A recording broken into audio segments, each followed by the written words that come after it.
along with Donald Trump making it 19. Trump down in Georgia, turning that mugshot into a record-breaking fundraising haul. According to Politico, Trump's campaign claims to have had its best day of fundraising yet, pulling nearly $4.2 million on Friday night alone, making it the single highest 24-hour period of his campaign to date.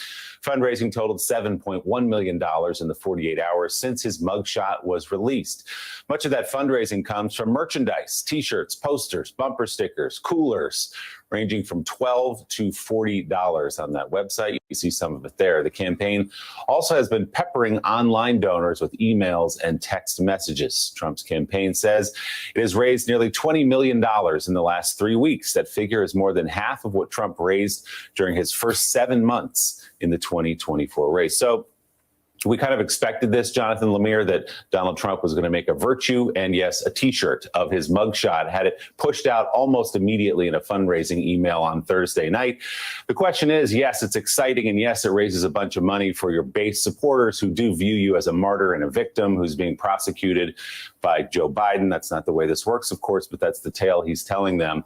The question is, does it help him beyond that? He does have to win, if he gets through this primary, a general election. Does a mugshot do all these cases against him, as he believes, help him? Yeah, there was speculation when he was first indicted in New York back in April when we thought there might be a mugshot. There was a race to say, well, Trump's going to monetize that. And of course, no mugshot was taken there or in the federal cases. But now that we've got one in Georgia, they didn't waste any time. And we should know that's a lot of money. You're right. You can get it on coffee mugs or T-shirts. I even saw some footage over the weekend about people getting it as tattoos, although I don't think Trump makes any money off of that. It seems like it would be deeply painful. But let's remember, of course, a lot of the money that Donald Trump's raising has to go to his legal bills. It's not all going to be spent on his campaign. And this is something that, as you said, really, it's one thing to give him some energy in a primary, very different in a general election. Just to get your reaction to the record-breaking... They're delusional, CJ. Record-breaking fundraising. It said he made $4.3 million, everybody, in the first 12 hours. $4.3 million. Like 7.1 million in 48 hours, but CJ, 4.3 million in 12 hours. How did it? Go ahead. In response to this, amazing. Clip, and I'll pass to the Russell after this, but in response to this clip, you can see, like, yeah, Trump can raise a lot of money with his mugshot. It's good for the primary season, but what about the general? And Morris Joe, man, he got me sweating bullets at this point. Joe Scarborough, that is, because this guy's been saying that Donald Trump stands no chance in the general election, with chest out, very passionately saying, yeah, this may work in the primary, but Trump stands no chance in the general. There's polls now that shows that Trump is up by 2 points. And I'm sure we're going to cover that. I don't want to go out of order. I'm sure we're going to cover this later. Trump is up by 2 points. And remember, Biden has to be up by at least 4 to 5 to win, according to the Electoral College. But Russell, I think you want to chime in. I'll pass to you if you want to chime in from here. Yeah, going back to what you were talking about before, was the Bernie campaign worth it in regards to what it cost? No, I mean, it's kind of like when you evaluate that in your life as a person, where you're wiser than you were before, and you say, man, but did I have to make that horrible mistake to get here? Yeah, actually, yeah. So you look back and it's like, I wish it didn't take that. But, I'm not the only person that got red-pilled by that campaign. I've said this before. I've written articles about it. I was a total shitlib, man. I was a big Clinton part. I went into 2016 supporting Hillary. I supported Hillary over Obama in 2008. Wow. That is how much in that direction I was. And I know that's not just fighting, fam. We would have been fighting back then. I hated Hillary Clinton supporters back then. Even back then, as a young black kid supporting Obama, I remember hated Hillary Clinton supporters, even like 20 years ago. But go ahead. It's generational, man, because we went through this whole Reagan thing, and then Bush getting elected after Reagan, and there was just this feeling. God, man, we just can't win. We just can't win.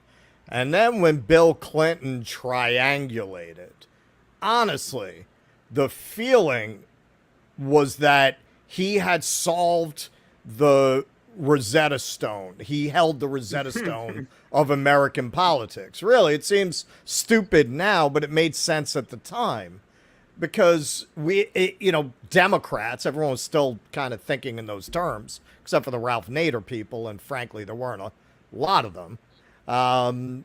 Everybody thought, well, this is how you don't get your ass kicked by the Reagans and the Bushes, right? You got to be like Bill Clinton. You got to be kind of tough on crime, and you got to be measured on welfare. I mean, this is what everybody believed, man. Even Giuliani, who now is remembered very differently, he was kind of a Clintonian politician. He was kind of a third way politician.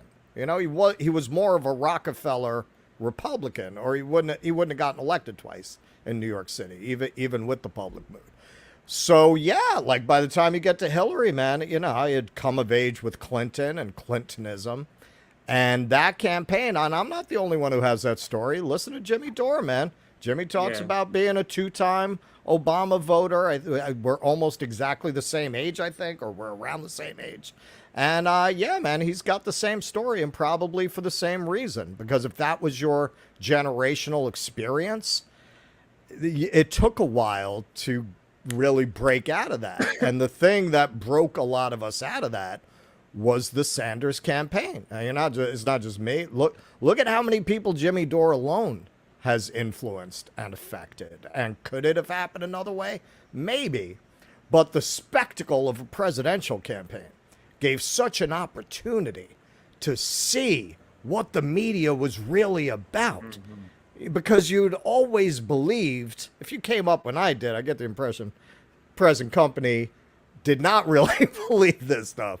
But I definitely came up with the belief that the Democrats, and this is what held the whole ball of bullshit together, the Democrats would make it Switzerland if they could.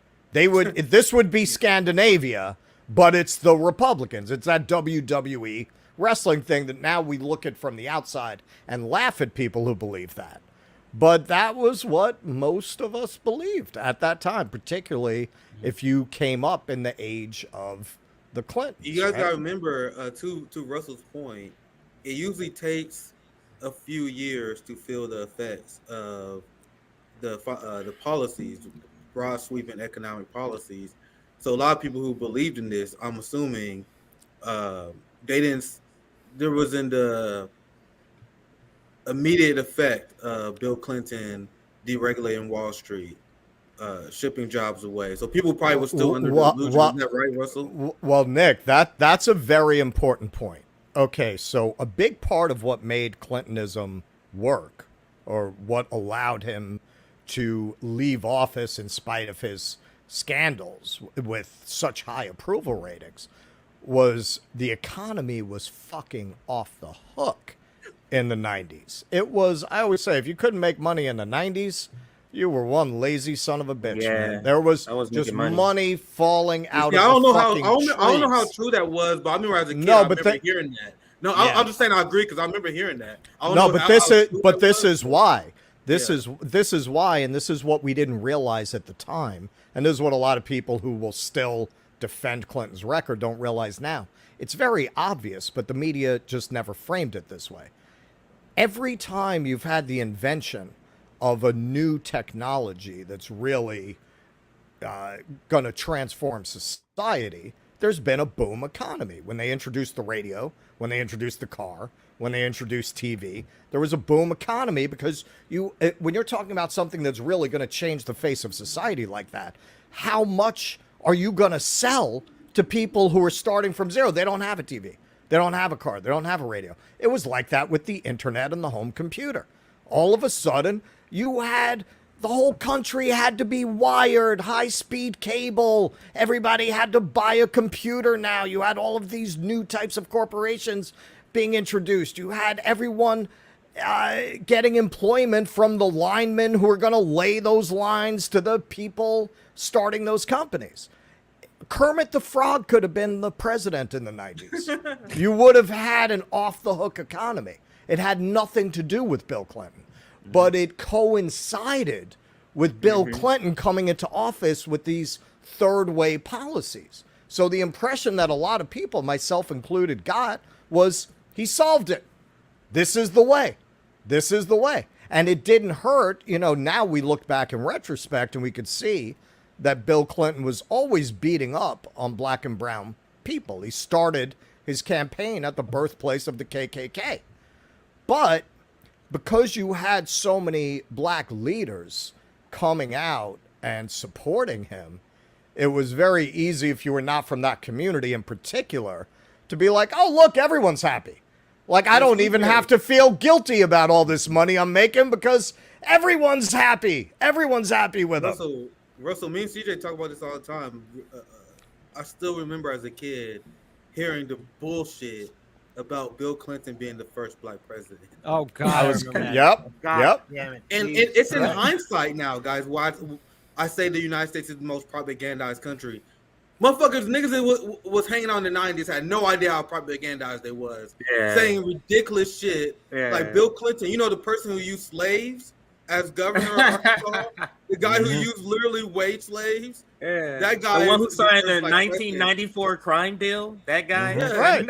Also invites Joe It's Biden. crazy now. It's crazy now when you look back at, who was it? Bernie Mac who did a whole routine about that? I don't want to smear him if it wasn't him. I can't remember. It was I Bernie don't Mac, remember. right?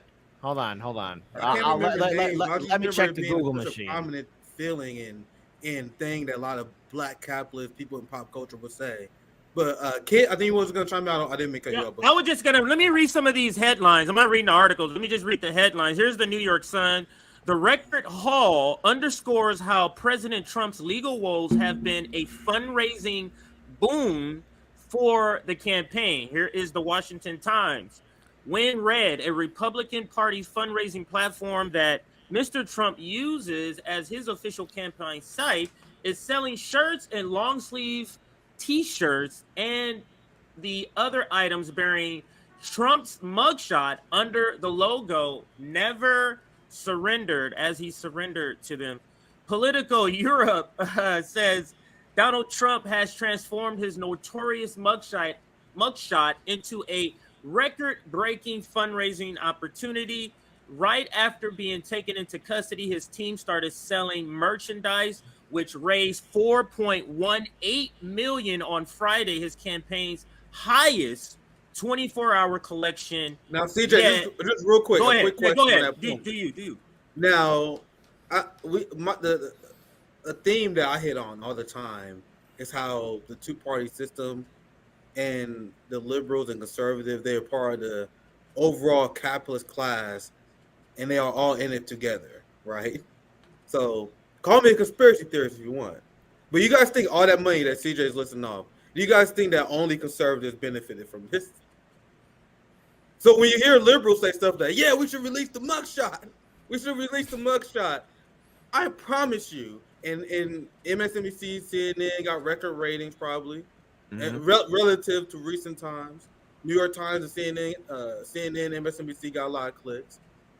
So the point is they're in this together. I'm sure there are a lot of liberals who wanted to see this happen because they knew they would financially benefit from it as well. The capitalist class scratch each other's back. Sure.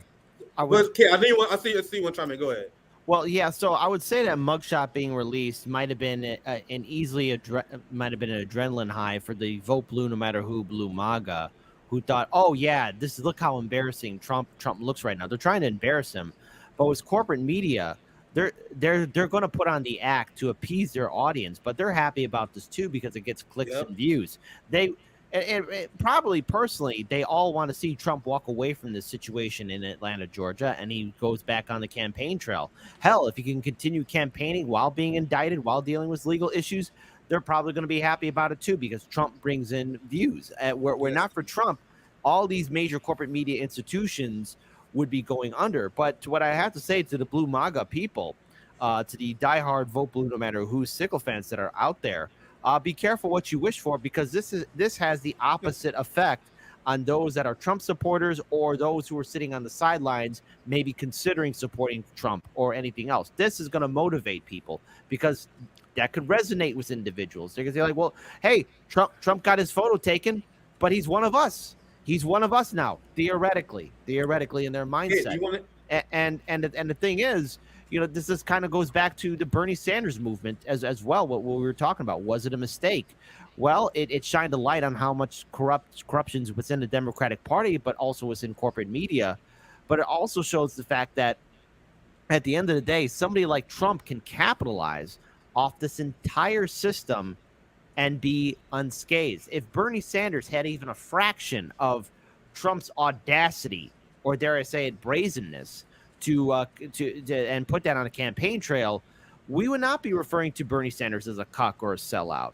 I mean, again, Trump is able to use this embarrassing moment that many of us would be humiliated by and turn it into profit. And the one thing I've said to people who've been pushing back at me, saying that, oh, kid, you're nothing but kind to Republicans. I'm not kind to the Republican lawmakers, but I will give the respect where it's due. Donald Trump is a showman, and he knows how to run show business. And I am not going to underestimate somebody that can manipulate the media and can manipulate any kind of embarrassing situation. There was a charity event sometime in the 90s, and it was part of a skit, and this person walking by pours popcorn all over Donald Trump, right? And he just goes along with it. Everyone's laughing, but Trump rolls with it. You can't humiliate this man because he could turn it into gold. And that's pretty impressive. And anybody else, they'd be embarrassed. What was the show he had where the whole point of the show was you had to sales sit or make up a business? The Apprentice. I'm like, and this is why, and we're gonna cover a video in this segment, same segment. I'm gonna shift it to a little bit different. It's supporters, but it's black support in particular, which is crazy, is flipping. And some of these black people that are making these videos are saying he's more relatable. They're like, how many people, how many cousins and people I know that's got charges. It's like, this is making him like it's backfiring. But anyway, let me just read this headline and then we'll get to that. That's the very next thing I'm going to show you. So Trump campaign raises $7.1 million in fundraising since Mugshot was taken Thursday, Fox News confirms. And I'm going to scroll down just to read the details of the fundraising haul. Trump 2000 presidential campaign confirmed to Fox News on Saturday that they have pulled in nearly $20 million in fundraising over the last 3 weeks, which coincide with the federal indictments in Washington, D.C. and Mugshot from Atlanta seen around the world. And here's the details. I'll end here. Former President Trump's campaign said of the almost 20 million, 7.1 million was collected after his mugshot was taken in Atlanta on Thursday.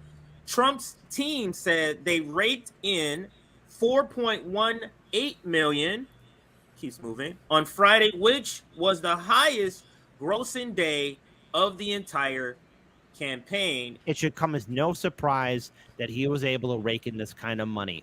What have all of us said in some form or another about Donald Trump and his political movement?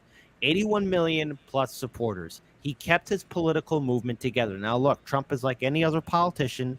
He'll take advantage of people just like that. But unlike Bernie Sanders, he kept his organization, his movement, his key players that he could work with together.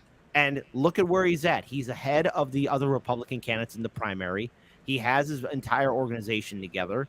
It is an unstoppable juggernaut at this point in time, and I will be surprised if he doesn't win the primary at this point. But it should come as no surprise that he is able to capitalize and make money off this for his movement, and it motivates his supporters to fight for him even more. I mean, I'm not going to sit here and start disrespecting people when they're able to bring in that kind of money and have that kind of loyalty. That's power.